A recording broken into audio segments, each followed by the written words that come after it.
যাবে না, নিজেই জান্নাত তৈরি করার জন্য রেডি হয়ে গেল। এমন সুন্দরী সুন্দরী নারী দিয়া জান্নাতের হুর বানাইল সাদ্দাত।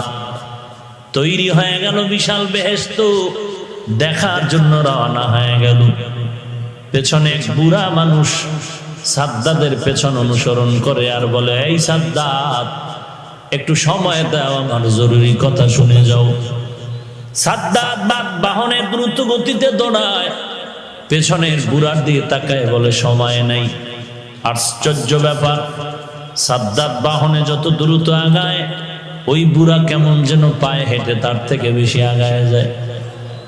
বেহেশতের দ্বার প্রান্তে গিয়া এক পা জমিনে জান্নাতের গেইটে দিল, আর একটা পিঠের উপরে বাহনে আছে। বুড়া চক্কর লাগাইয়া সামনে গিয়া দাঁড়ায়, কয়, সাদ্দাত, পাওটা আর নামাবি না, আমার পরিচয় নাও।